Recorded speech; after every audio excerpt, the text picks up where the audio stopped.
आज मैंने बहुत महत्वपूर्ण विषय पर आप सब लोगों को आमंत्रित किया है, तो मैं सर्वप्रथम आपका सबका बहुत धन्यवाद और बहुत शुक्रिया अदा करता हूं कि आप इतनी कड़कती हुई ठंड में जो है आज आपने हमें मौका दिया यहाँ पे आने का, मेरे घर पे विशेषकर। तो इसके लिए मैं आपका बहुत बहुत शुक्रिया अदा करता हूँ, धन्यवाद देता हूँ। अभी कुछ दिन से एक आध इशू पे, जहाँ से मैं विधायक हूँ सरधना से, क्योंकि कई बार कुछ चीज़ें ऐसी होती हैं जिसमें कोई व्यक्तिगत अगर कोई बात हो तो उसमें बोला नहीं जाता। हम लोग सब लोग सार्वजनिक लोग हैं, तो परिवार सबके हैं, तो कोई परिवार से जब संबंधित विषय ना हो, अगर सामाजिक विषय में कोई दखल दे रहा हो, कोई सामाजिक ऐसी चीज़ें बोल रहा हो जिससे जनता प्रभावित हो रही हो, तो हम लोगों को फिर बोलना बनता है। मैं सर्वप्रथम आप सब लोगों से ये कहूँगा कि मैं जिस पेशे में हूँ, जो राजनीतिक जो हमारी पृष्ठभूमि है, हम लोगों ने छात्र राजनीति से अपनी शुरुआत की है और बहुत मेहनत और मशक्क़त से 2 बार चुनाव हारे और फिर जीते हैं। 2022 में एमएलए बनने का मौका मुझे मिला और ये इत्तेफाक कहिए, सहयोग कहिए या क्षेत्र कहिए, हम और हमारे प्रतिद्वंदी जो हमसे 2 बार पहले जीते थे चुनाव, जनता ने उन्हें चुनाव जिताया था। 2 बार वो चुनाव जीते तो हम लोग अपने क्षेत्र में काम करते रहे, फिर हम लोग जो है चुनाव जीते, पहले जनता ने उन्हें मौका दिया, फिर हमें मौका दिया।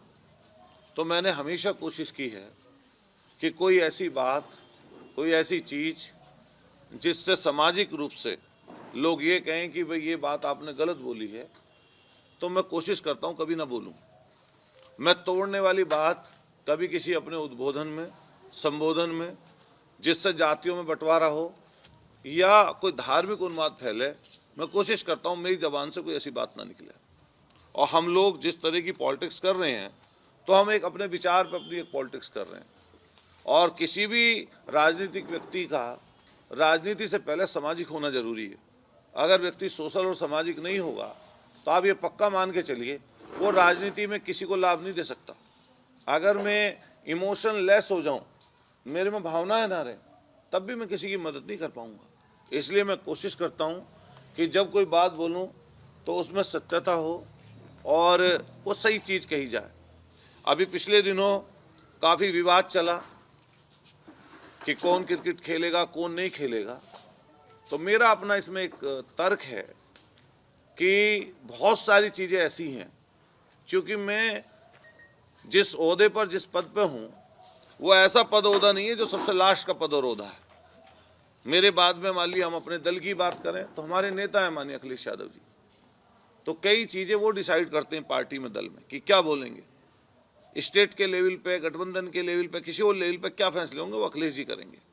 लेकिन अगर लोकल लेवल पे कोई बात हो, मेरठ की कोई बात हो या मान लिया कोई जनता से जुड़ा हुआ विषय, उस पर हम लोग बोलेंगे। तो अभी पिछले दिनों हमारे खुद के क्षेत्र में दोराला में एक प्रोग्राम था, वो प्रोग्राम अच्छा था, उसके लिए हम नहीं बोलना चाहते। किसी गरीबों की मदद करना कोई गलत काम नहीं है, वो अच्छा काम है। लेकिन अलग अलग समय पे अलग अलग बातें बोलना, ये बहुत ख़राब बात है। मैं जब से यहाँ पर राजनीति में हूँ, चूँकि मैं एक ही दल की पॉलिटिक्स किया हूँ, एक ही दल में हूँ, जब से राजनीति की शुरुआत की, आप सब लोग जानते हैं, छात्र राजनीति लेकर अब तक। और हमारे जो सामने जो हमारे प्रतिद्वंदी हैं, वो हमारे प्रतिद्वंदी इसलिए नहीं है कि हमारी कोई उनसे ज़मीन जायदाद की लड़ाई है या कोई हमारी उनसे कोई और किसी तरह की लड़ाई है। हमारी लड़ाई उनसे विचार की है।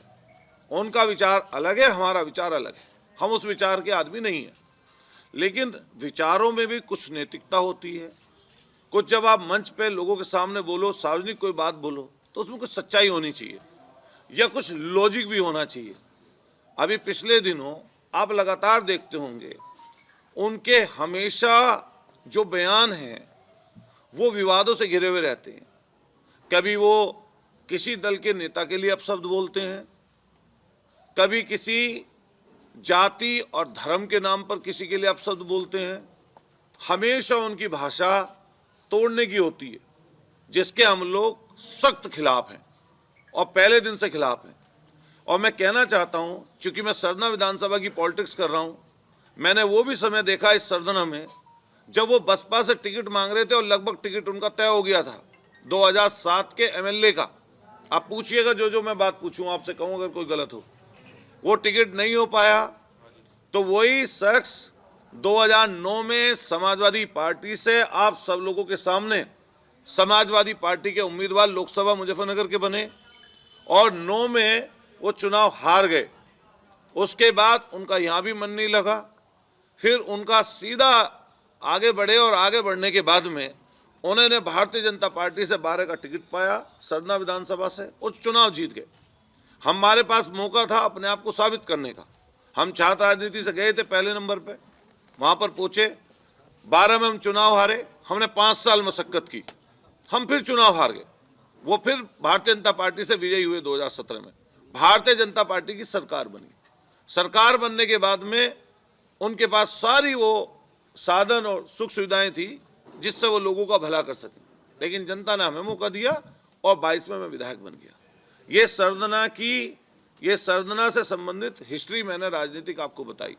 हमारे से पहले महान शख्सियत हुए रविंद्र पुंडीर साहब, वो उस क्षेत्र का प्रतिनिधित्व कर चुके हैं, जिनकी छवि, जिनकी ख्याति दूर दूर तक है। उनको लोग मानते हैं, आज भी मानते हैं, उनके मरणोपरांत भी मानते हैं उनको। लेकिन जो ये शख्स है हमारे यहाँ, ये पूरा का पूरा, पूरी की पूरी यहाँ और सब जगह धार्मिक उन्माद फैलाने का इनका मकसद है। चूंकि क्या हुआ पिछले दिनों, जैसे ये चुनाव हारे 2022 का, हम तो 2 बार हारे, हार पचाई, जनता में मेहनत की, जनता ने उसके बदले में हमें चुनाव जिताया। और हमने पहले दिन से ये बात कही कि हमारे लिए जनता फर्स्ट एंड लास्ट प्रायोरिटी हमारी जनता है। इनके लिए फर्स्ट एंड लास्ट प्रायोरिटी पैसा है, बेईमानी है, झूठ है, धार्मिक उन्माद है, इनके लिए ये है। और वो कैसे है उसको मैं आपको कुछ देर में जरूर बताऊंगा। लेकिन अभी जैसे जैसे इनके बयान आते जाते हैं आप देखते होंगे, कभी इनका बयान रामगोपाल जी के लिए आया, हमारे नेता हैं, फिर इनका बयान माननीय अखिलेश जी के लिए समय समय पर आता ही रहता है। हिंदू मुसलमान से संबंधित कभी कोई शब्द, कभी किसी तरह का शब्द का इस्तेमाल करते हैं। और जो लास्ट वाला शब्द था वो इन्होंने जो इस्तेमाल किया, आप उसकी तह तक नहीं गए। वो शब्द इसलिए इस्तेमाल किया, जो शाहरुख खान का नाम आया, वो लाइट में आने के लिए तो आया ही, लेकिन साथ साथ जो सिक्योरिटी है इनकी वो बनी रहे, इसके लिए उस शब्द का इस्तेमाल किया गया। और ये इस तरह की चीज़ें पहले भी करते रहे, वो मैं आपको बताऊंगा, आप उससे सहमत होंगे और आपको चीज़ें उसकी पता भी लगेंगी। ऐसा हुआ कि जैसे ही इन्होंने इस शब्द बोला और इस शब्द के ऊपर बहस छिड़ी, नेशनल मीडिया में चीज़ें चली, इंटरनेशनल मीडिया में चीज़ें गईं और बीसीसीआई ने कुछ फैसला भी लिया। हालांकि वो बातें सब दोहराने की ज़रूरत नहीं है, जो बातें हो चुकी ये बातें कि 1.5 साल पहले जिसकी वजह से, जिसके कारण से पूरा बांग्लादेश उबाल खा रहा था पूरा बांग्लादेश। और वहाँ पे जगह जगह सड़कों पे प्रदर्शन और हिंसक प्रदर्शन हुए, सैकड़ों लोगों की जानें वहाँ पर गई हैं। वहाँ की जो सर्वेसर्वा थी शेख हसीना जी, उनको वहाँ से छोड़कर भागना पड़ा। मैं तो सवाल करता हूँ, क्या एक बार भी किसी भारतीय जनता पार्टी के नेता ने इस बात पर सवाल जवाब किए कि आपने 1.5 साल से यहाँ पर, जिससे पूरा बांग्लादेश जला, जिसके कारण से, जिसकी वजह से वहाँ पे लड़ाई चल रही है, क्या उसके ऊपर आपने सवाल उठाया? उसको आपने यहाँ पर क्यों रखा हुआ है? उसको यहाँ से क्यों दूसरी जगह नहीं भेजा? जब ये लोग हिंदू और मुसलमान की बात करते हैं, हमेशा हिंदू और मुसलमान की चर्चा करना चाहते हैं, जनता के जो मुद्दे हैं उनसे ध्यान हटाने के लिए ऐसी चीज़ें करते हैं। तो आप किसी मुस्लिम कंट्री में उनको भेज देते या भिजवा देते, आपके पास चारा था, आप भेज देते। एक दिन भी जो लोग हमारे यहाँ से ट्रेड करते हैं बांग्लादेश से, मैं तो कोडीन सिरप पर अभी सवाल उठा के आया हूँ। इसी बॉर्डर से कोडीन जाती थी, कोडीन सिरप दरिया पार होते हुए, कौन कराता था पार? क्या बिना बॉर्डर के, बिना किन्हीं सेंट्रल फोर्सेस के, क्या वो सप्लाई कोडीन सिरप हो जाती बांग्लादेश? जिसके ऊपर पकड़े गए शुभम जायसवाल, टाटा, वो सिपाही, और जगह जगह गाजियाबाद, जगह जगह मुकदमे दर्ज हुए, इन्हीं की मार्फत हो रहे थे ना। उस पर एक सवाल कभी पूछा हो, बोला हो तो ये बता दें। क्यों नहीं बोलेंगे? बोलेंगे इसलिए नहीं, भारतीय जनता पार्टी से जुड़े हुए लोग हैं। इस हिंदुस्तान में जो बड़ी बहस हो रही है एक ऐसे उद्योगपति पर जिसका सब लोग नाम जानते हैं, जो एयरपोर्ट, पोर्ट, हर जगह जिनकी दखलंदाजी है, आदरणीय प्रधानमंत्री जी के नजदीकी माने जाते हैं, गुजरात से आते हैं। जब वो झारखंड, छत्तीसगढ़ में अलग अलग जगह प्लांट लगाकर बांग्लादेश को सप्लाई कर रहे हैं बिजली, उसके ऊपर सवाल ये क्यों नहीं उठा रहे हैं? इनको उठाना चाहिए था उस पर सवाल। फिर पाकिस्तान बैन है हमारे यहाँ, पाकिस्तान के लोग क्रिकेट नहीं खेल सकते, लेकिन अगर कोई सीरीज आती है इस तरह की, जिस सीरीज में कुछ ऐसी चीज़ें हों कि मान लिया अलग अलग देशों की टीम हो, किसी पोल में वो हो, किसी ग्रुप में वो हो, किसी ग्रुप में वो हो, उसके मैच अंतर्राष्ट्रीय होते हैं। लेकिन बीसीसीआई ने जो सूची सौंपी होगी, उसी सूची के आधार पर क्या नाम उस खिलाड़ी का नाम आया होगा। लेकिन ये भी अच्छा हुआ कि बीसीसीआई ने उसको बैन कर दिया। ठीक है, वो बात भी अब ये लोग नहीं बोल पाएंगे। बोल इसलिए नहीं पाएंगे वो वाली बात क्योंकि वो भी चीज़ अलग हो गई। ये भी नहीं बोल पाए कि जूही चावला भी हैं, उसके हस्बैंड भी हैं उस कंपनी में, उसकी बात भी ये लोग नहीं बोल पाएंगे। और फिर अगर प्रसन्न चिन्ह ये लोग जहीर खान पर उठाने लगे, जिसको माननीय मुख्यमंत्री जी ने अभी मुरादाबाद के खिलाड़ी को इनाम दिया है, अमरोहा के मोहम्मद शमी, उसके लिए ये लोग बोलने लगे। अगर ये लोग हमारे पठान बंधु के लिए बोलने लगे, तो आप तो सिर्फ और सिर्फ ये बात इसलिए बोल रहे हैं कि हिंदू और मुसलमान की आपको बात चलानी है। ये बात आगे बढ़ गई, चर्चा में आ गई, लेकिन अभी तक इनका एक बयान मध्य प्रदेश में दूषित पानी पीने से इंदौर में जो सफाई के क्षेत्र पहला नंबर है जिसका इंदौर का, उन 15 लोगों के बारे में नहीं बोलेंगे। यहाँ पर रोजाना लूट, हत्याएं, बलात्कार, दुष्कर्म, जगह जगह छिनेती तमाम घटनाएं होती हैं, उनके विषय में एक बार ये बोलना नहीं चाहते। खेती किसानी पर बोलना नहीं चाहते, महंगाई पर बोलना नहीं चाहते, गरीबी पर बोलना नहीं चाहते, शिक्षा स्वास्थ्य पर बोलना नहीं चाहते, लेकिन सिर्फ और सिर्फ ऐसा विषय जिससे जनता का ध्यान भटकाना हो और अपना स्वार्थ सिद्ध हो जाए, ये काम इन्होंने किया। अभी मैं जो आपके सामने कागज लेकर आया हूं, ये हिंदू मुसलमान की बात लगातार बोलते हैं। ये लगभग 12-15 कंपनियां हैं जिनमें ये या तो डायरेक्टर हैं, या तो ये डायरेक्टर हैं, और या इनकी पत्नी डायरेक्टर हैं, या इनकी साली डायरेक्टर हैं। और जो आपने टीवी पर देखा होगा, पहले भी चर्चा कई बार रही, जिस कंपनी का नाम लेते हैं अल दुआ फूड प्रोसेसिंग यूनिट, ये अलीगढ़ की है, ये सेकंड नंबर पर इस पर लिखी हुई है। इसके अलावा अल अनम नाम से भी है एग्रो फूड्स प्राइवेट लिमिटेड। ये बाकायदा, ये मैं आपको दिखा रहा हूँ एफिडेविट इनका, ये गोल घेरे वाला। आप इनसे पूछिए कि ऐसा तो नहीं है कि आप नए नए हिंदू बने हैं, ऐसा तो नहीं है कि आपकी दोस्ती अभी जो हिंदू और मुसलमान के साथ आपके साथ पार्टनरशिप रही मोइन कुरैशी के साथ, क्या ये कालांतर में जो फिर पहले आप डायरेक्टर थे और फिर आने वाले समय पर आपकी साली उसमें डायरेक्टर रही, और फिर आने वाले समय पर क्या गोपनीय रूप से उसमें आपकी अब भी साझेदारी है या नहीं है? आप गौर से देखिए इसका चेहरा, इस व्यक्ति का चेहरा, ये इन्हीं का ही फोटो है 2006 का, और ये बाकायदा इनका एफिडेविट है 25,000 रुपये के स्टाम्प पेपर पर। और इसमें अलदुआ फूड प्रोसेसिंग प्राइवेट लिमिटेड द्वारा डायरेक्टर संगीत सोम पुत्र श्री ओमवीर सिंह जी, निवासी 64 कौशाम्बी नगर गाजियाबाद।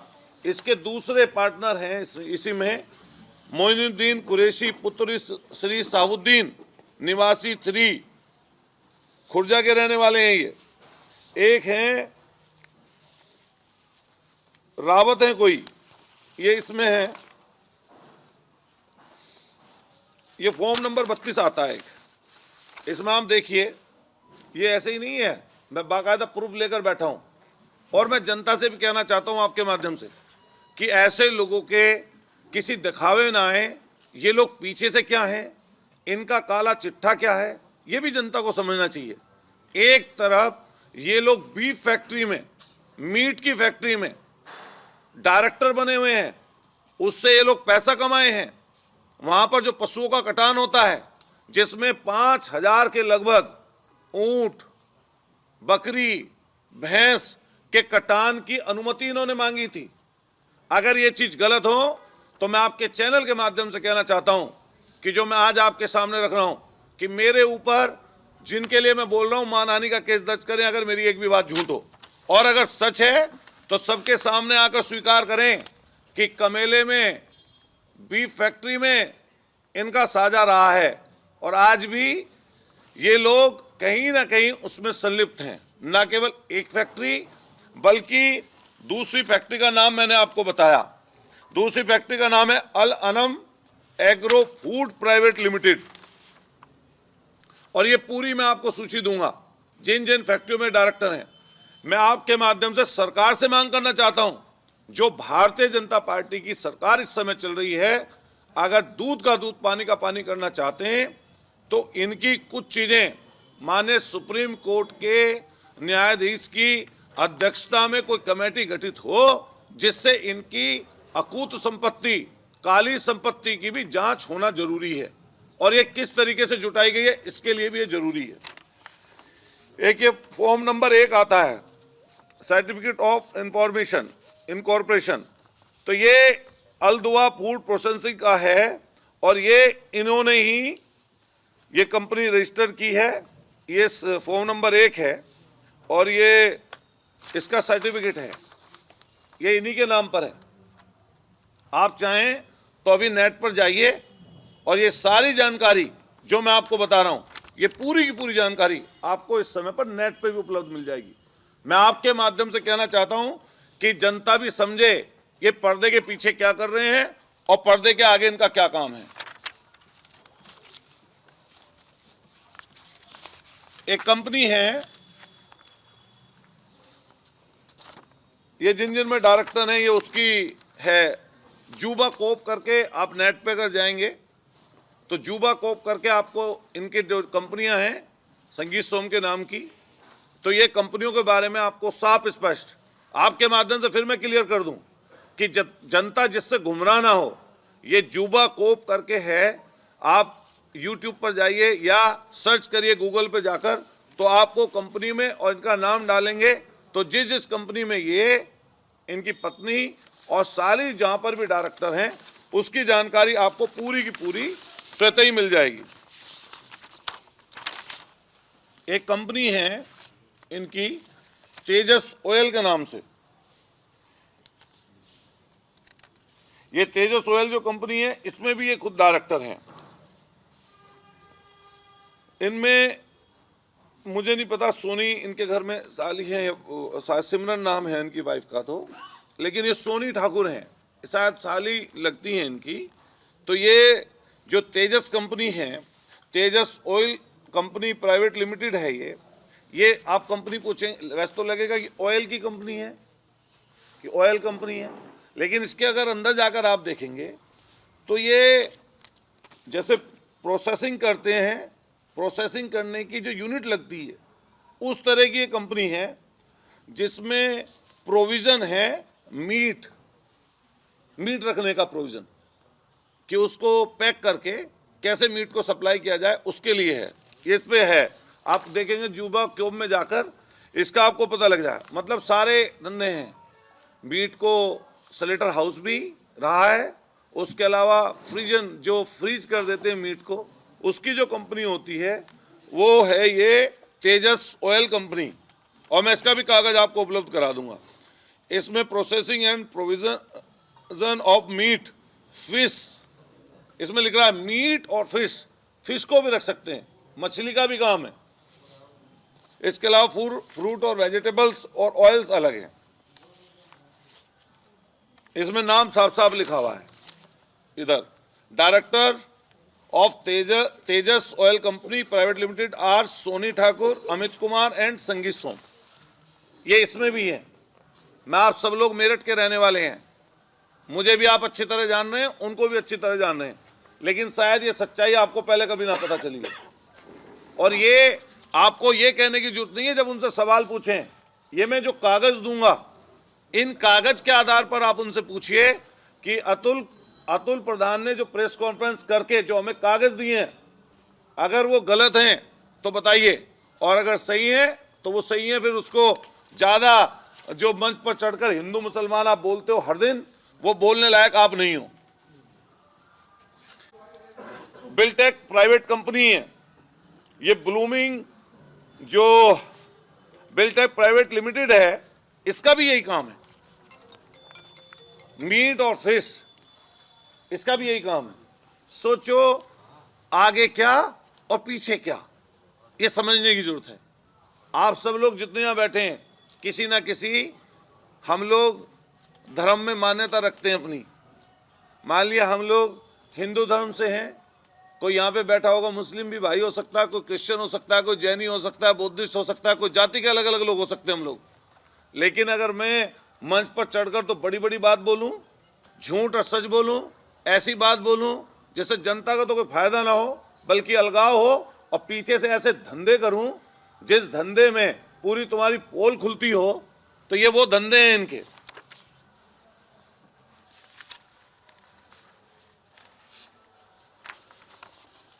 ये अलग है, ये बिल्डर्स की है, ये बिल्डर की कंपनी है, इसमें भी ये डायरेक्टर हैं।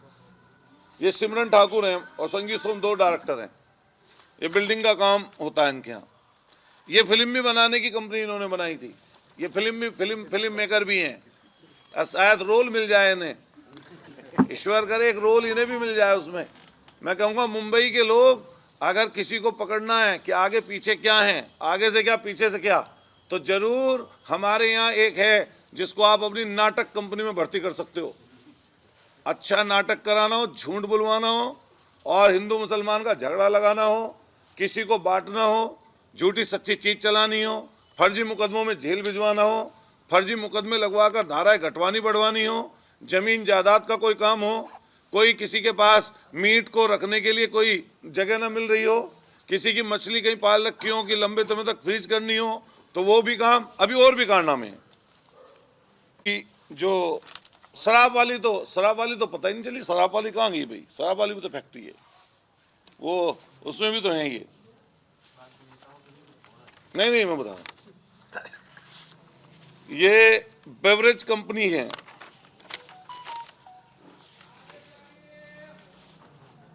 ये यमुना ब्रेवरेज पोंटा साहिब में शराब की फैक्ट्री।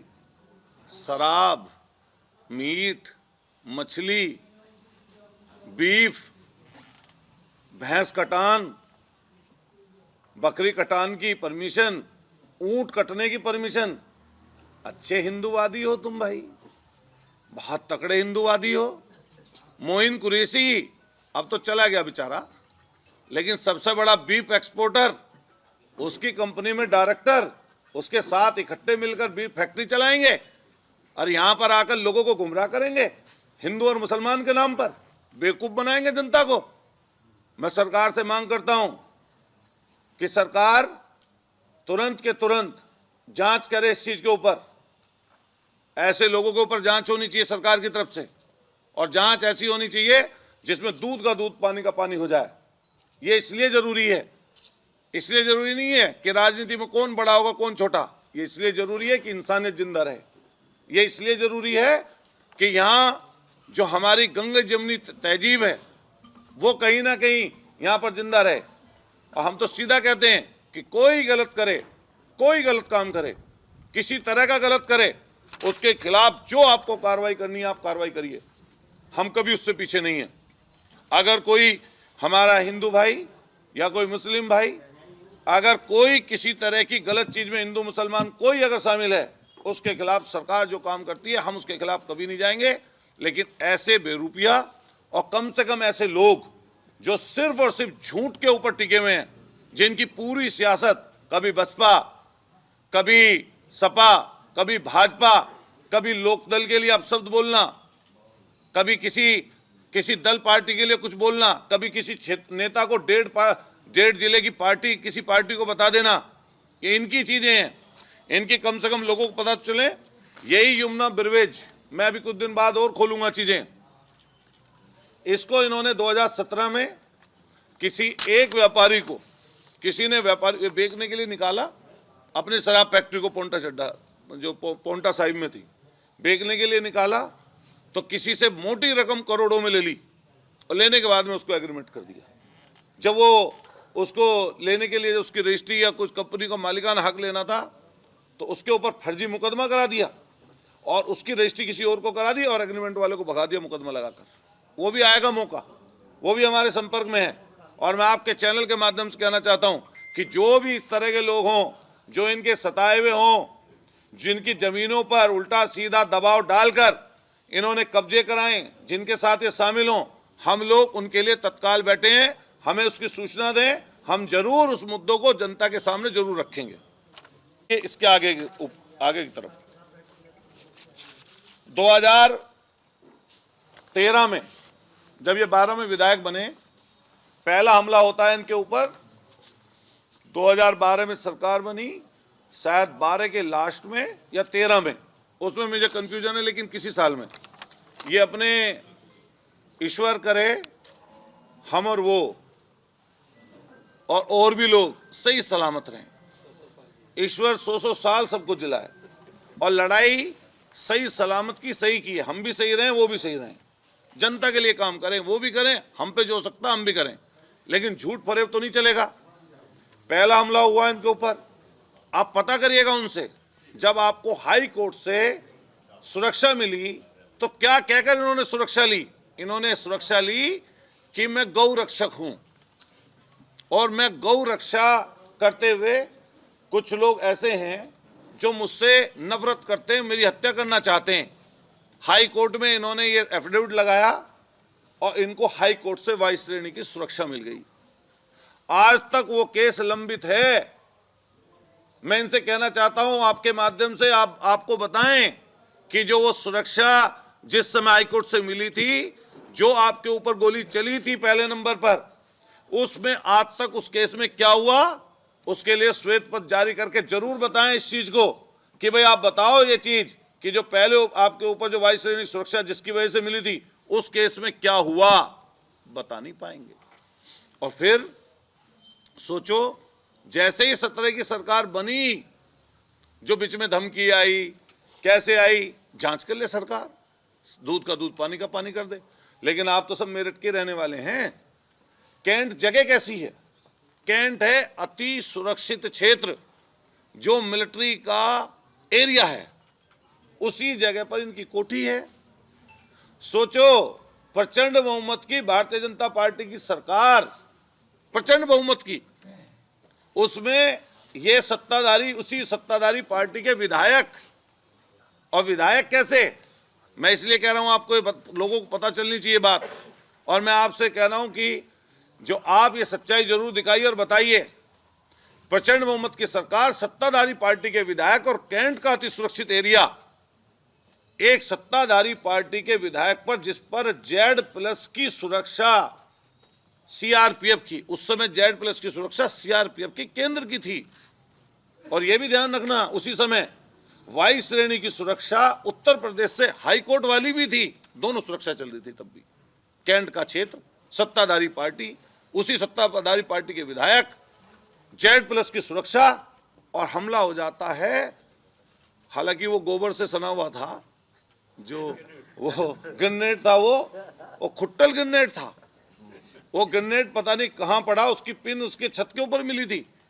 अभी मुझे याद है, अखबार में छत के ऊपर मिली रखी हुई उसकी पिन। आज तक वो केस नहीं खुला। ये आज तक उसके लिए कहीं गए, किसी अधिकारी से वार्ता की?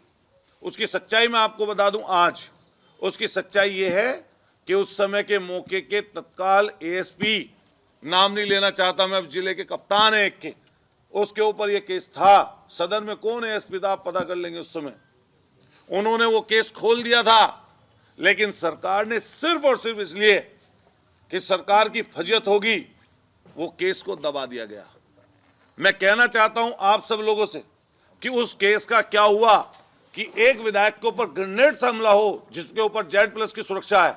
बताइए कितना बड़ा प्रश्न चिन्ह सरकार के ऊपर उठता है। गोलियां चली, खुलासा नहीं हुआ। हम चाहते हैं कि खुलासा होना चाहिए उसका। अब जैसे ही बांग्लादेश की और ये शाहरुख खान वाली बात आई, इसके पीछे से फिर एक धमकी आई। धमकी आई है बांग्लादेश से व्हाट्सएप के नंबर पर, इनके पीए पर, सुनिश्चित करे सरकार कि किसी जनप्रतिनिधि के साथ कोई अनहोनी ना हो, उसकी सुरक्षा पुख्ता की जाए। हम मांग करते हैं आपके माध्यम से, उनकी सुरक्षा से कोई खिलवाड़ नहीं होना चाहिए। ये बात तो सही है, उनकी या किसी भी जनप्रतिनिधि की, आम आदमी की भी सुरक्षा करने का इंतजाम सरकार का है। लेकिन जब बांग्लादेश से धमकी आ गई, किसी ने बताया, एक अधिकारी ने, नाम नहीं लेना चाहते हम, एक अधिकारी ने हमसे बताया, जानकारी दी, इसी सरकार के अधिकारी ने, नाम ले देंगे तो बेचारे का नुकसान हो जाएगा। उसने बताया कि अब रिव्यू होने वाला था सुरक्षा का, और रिव्यू में सुरक्षा शायद चली जाती। तो ऐसे मौके पर जो बांग्लादेश से धमकी आई है, जिस भी व्यक्ति ने धमकी दी है, कम से कम ये जरूर खुलासा होना चाहिए। अच्छा, आप ही तो सब पत्रकार साथी बैठे हैं, अभी एक भारतीय जनता पार्टी के नेता थे, उनके ऊपर धमकी आई, धमकी ऐसी निकली, खुद ही दिलवा ली थी अपने आप को। पता है, नाम नहीं लेंगा मैं, क्योंकि वो हमारे नाराज हो जाएंगे, नु कहेंगे भाई नाम बोल दिया प्रेस कॉन्फ्रेंस में। अभी ये आपके कंकरखेड़े थाने में क्या हुआ था, कहीं आई थी व्हाट्सएप से किसी को धमकी, खुल तो गया था केस, सबको पता है, तो खुल जाए केस। और जो इसमें दोषी हो, अगर मान लिया धमकी सही है तो सुरक्षा आपके पास है ही। और सुरक्षा के लिए और हम कहना चाहते हैं, आम आदमी, किसी को किल्लत है रोटी की, किसी को किल्लत है रोजगार की, किसी की फसल की दाम नहीं मिल रहा, आलू बिक रहा है सड़कों पे, एक तरीके इतना सस्ता है, इतनी बुरी हालत है। आप सब लोग बैठे हैं, अपने बच्चों को पाल रहे हैं, किसी तरह अपनी मेहनत से काम चला रहे हैं।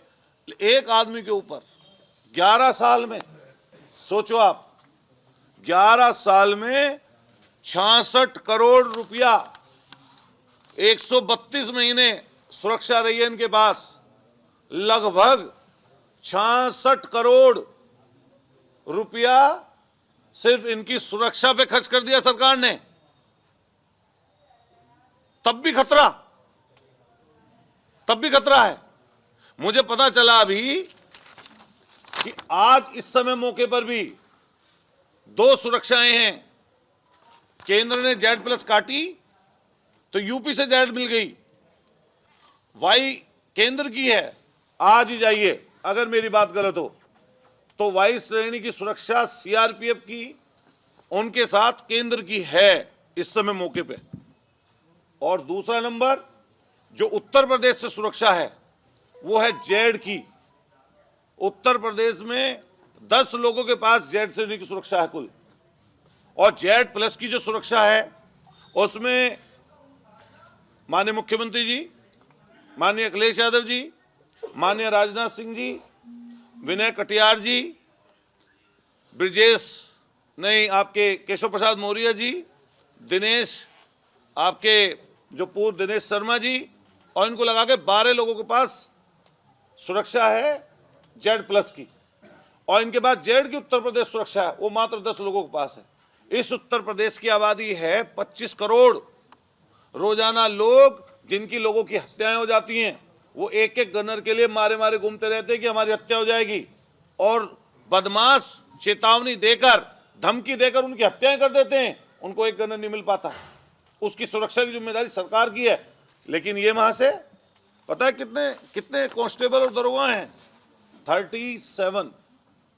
37, 3 दरोगा, 34 सिपाही, गारद घर की अलग, सरदने की गारद अलग, मेरठ की गारद अलग, कौशाम्बी की गारद अलग, 2 पुलिस की गाड़ियां सरकारी खर्चे पर पुलिस लाइन से सुबह तेल भरकर, जनता के पैसे की गाड़ी कमाई को लेकर इनको चलती हैं सुबह ही तेल भर के।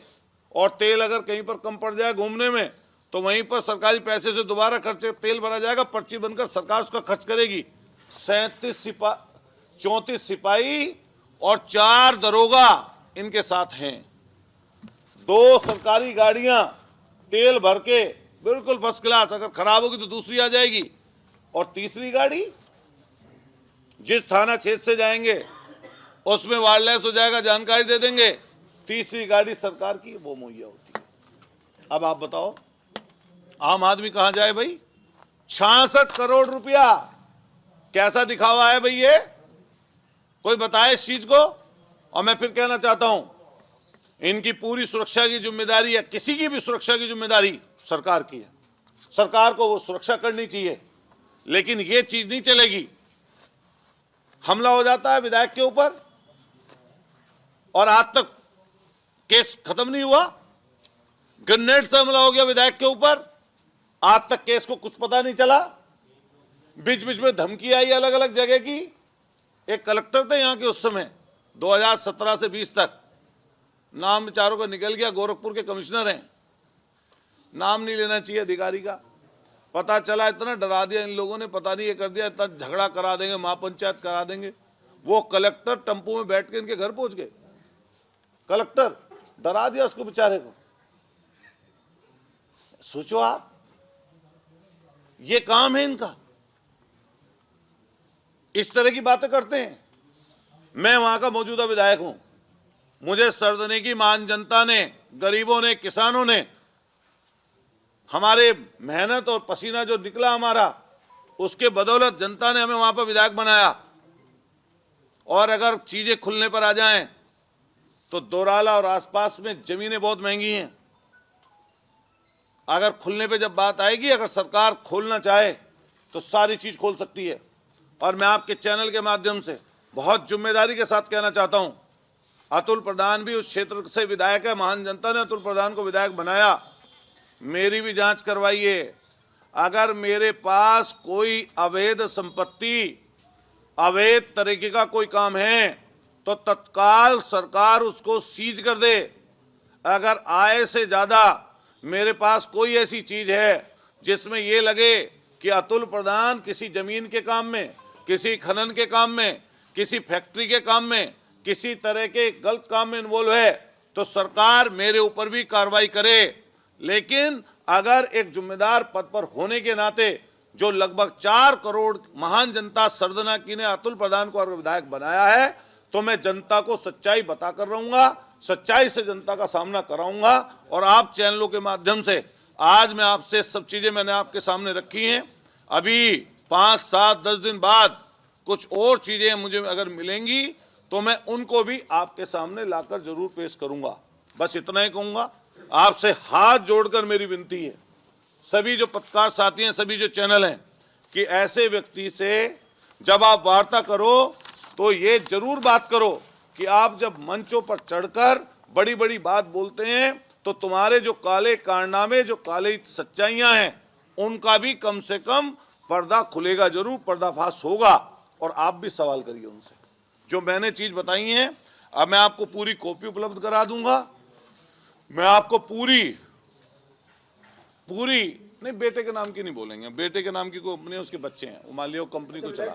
संगीत सॉन्ग को लेकर क्या जांच होनी चाहिए, पहला सवाल। दूसरा सवाल, शाहरुख खान को लेकर के आप क्या सोचते हैं। तीसरा सवाल, बीसीसीआई के निर्देश, पहले एक सवाल का जवाब ले लो। बीसीसीआई के निर्देश पर केकेआर से रहमान को बाहर निकाला गया, इसको लेकर आप क्या कहेंगे। मैं पहले नंबर की बात का जवाब दे दूं। पहला सवाल आपका यही तो था, कंपनियों को लेकर। मैं कहता हूं कि जब ईडी, इनकम टैक्स, तमाम तरह के छापे डल रहे हैं तो जांच होनी चाहिए। और मैं तो दूसरी चीज कह रहा हूं, इनकी भी जांच होनी चाहिए। और हम भी 3 बार से पॉलिटिक्स कर रहे हैं, हमारी भी जांच उन्हें करनी चाहिए। दोनों की जांच कर लें और जो सही चीज है वो कर दें। दूसरी चीज, शाहरुख खान जी के लिए हमें ये कहना है, और मैं इनको भी जी लगा कर बोला हूं, तो शाहरुख खान क्योंकि उम्र में भी ज़्यादा हैं, इसी देश की सरकार ने उनको बड़ा जो है राष्ट्रीय पुरस्कार उनको मिला है। और अभी ये घटना घटी थी शायद कुवैत या कोई से देश में, कतर में, वहाँ से भी जब देश की सरकार उन जिनको फांसी दे दी गई थी हिंदुस्तान के नागरिकों को, तो वहाँ से भी लाने का उन लोगों को काम किया, सहयोग किया। और वो उनके लिए बस मैं इतना कहना चाहता हूँ कि वो इस देश के नागरिक हैं और गलत और सही वो संविधान के हिसाब से चलेगा।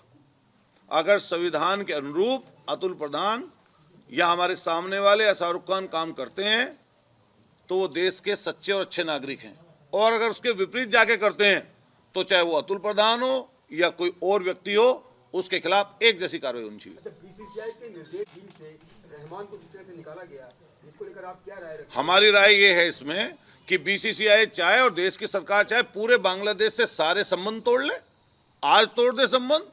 और बीसीसीआई ने अगर सीधे एक ही खिलाड़ी के लिए क्यों कहा, हम तो कह रहे हैं कि अगर आपको बीसीसीआई को और देश की सरकार को संबंधी तोड़ने तो सारी ट्रेड उनसे बंद कर दीजिए और खेलना बंद कर दीजिए, उसमें वो भी आ जाएगा।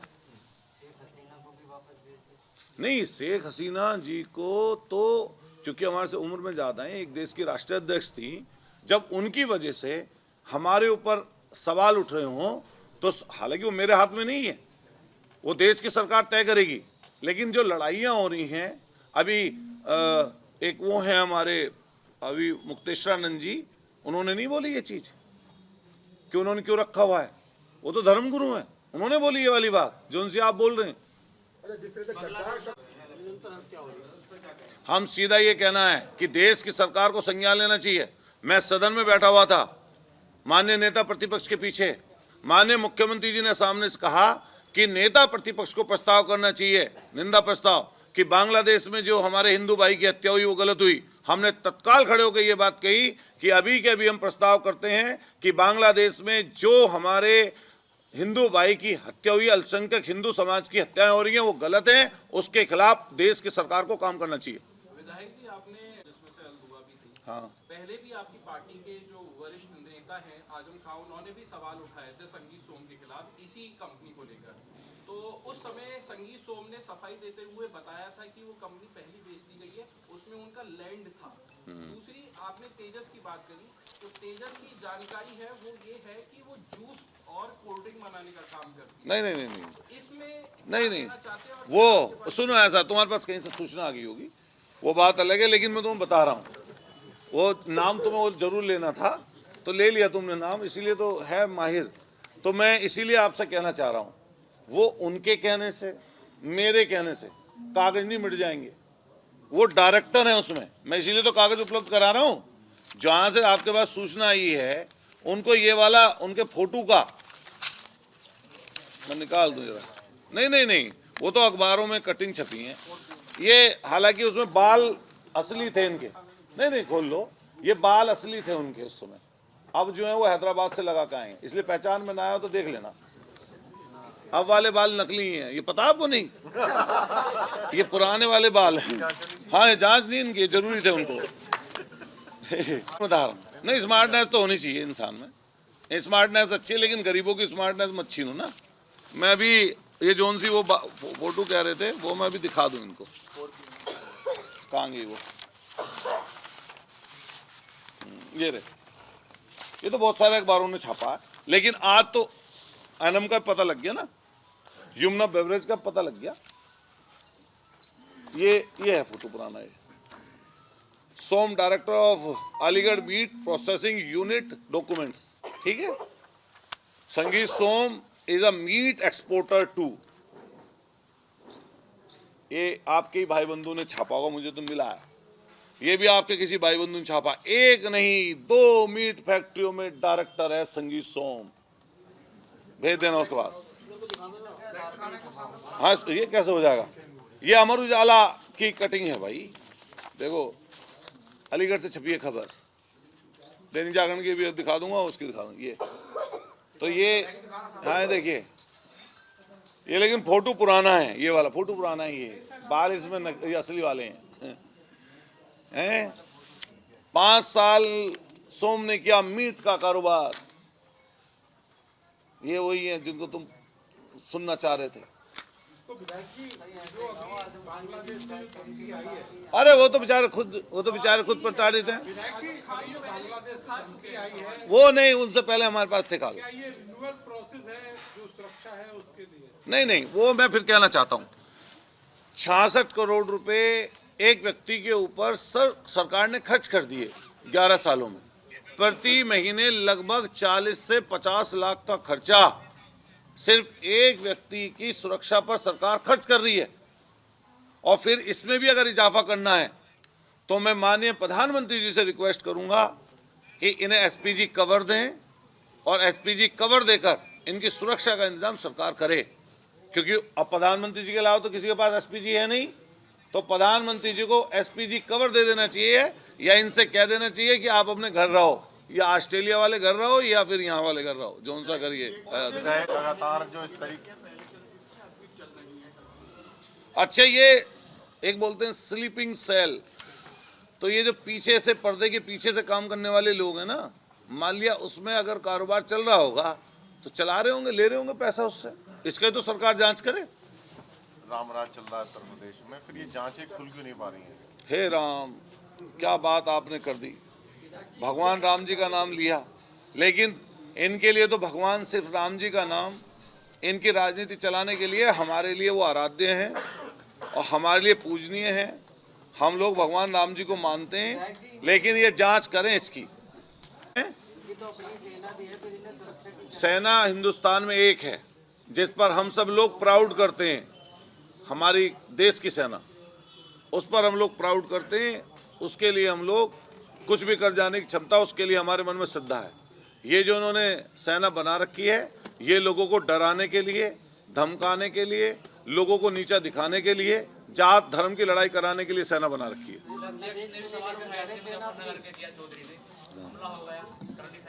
हाँ, हमारा सीधा एक कहना है, हम किसी पर जब आरोप प्रत्यारोप की बात कर रहे हैं तो मैं प्रूफ के साथ बैठा हूं, तो मैं उनका राजनीतिक रूप से उनकी विचारधारा अलग है, मेरी विचारधारा अलग है, तो मैं जो कोई बात कहूँगा फैक्ट के साथ कहूँगा। और कोई हमारी उनसे इंडिविजुअल कोई लड़ाई नहीं है, हमारी कोई लड़ाई उनसे कोई ज़मीन जायदाद की नहीं है, ना उनके घर परिवार की मेरे घर परिवार से लड़ाई है, न मेरे उनके परिवार से कोई लड़ाई है। तो हम जो बात कह रहे हैं वो जो हमारे प्रतिद्वंदी हैं, पूर्व के विधायक हैं, उनके जो बोलने में और काम उनका करने में जो अंतर है उसको हम बता रहे हैं। विधायक जी संजीव सोम कंपनी बेचने के कागज आप दे दिए थे, फिर इस बात को क्यों उठाया गया? मतलब अच्छा, ये आपने बहुत अच्छा सवाल किया। मैं 10 कत्ल कर दूं और कत्ल करने के बाद में कहूं अब तो मैं हो गया बस छुट्टी, अब तो मैंने 10 साल की सजा काट ली, तो मैं तो कातिल हुई नहीं। भैया बहुत अच्छी बात कही आपने। भाई वो ये बताए ना, मीट कारोबार में थे या नहीं थे? अगर मीट कारोबार में थे या अब भी पीछे से हैं, या उनकी शराब फैक्ट्री है, या मीट रखने की, फिश रखने की फैक्ट्री है, तो उसके बारे में खुद साफ करें ना, क्या था। अगर किया है काम तो बता दें, कितना बीफ भेजा, एक्सपोर्ट किया, बताएं। नहीं, मैं कतई डाउटफुल नहीं हूं। आपकी शादी होगी, आपको बधाई।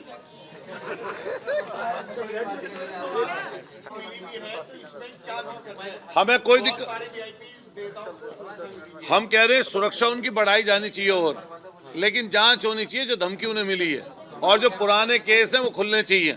वो जो पुराने जो गोबर से सना हुआ जो ग्रेनेड पड़ा था उनके घर पे, वो खुलना चाहिए।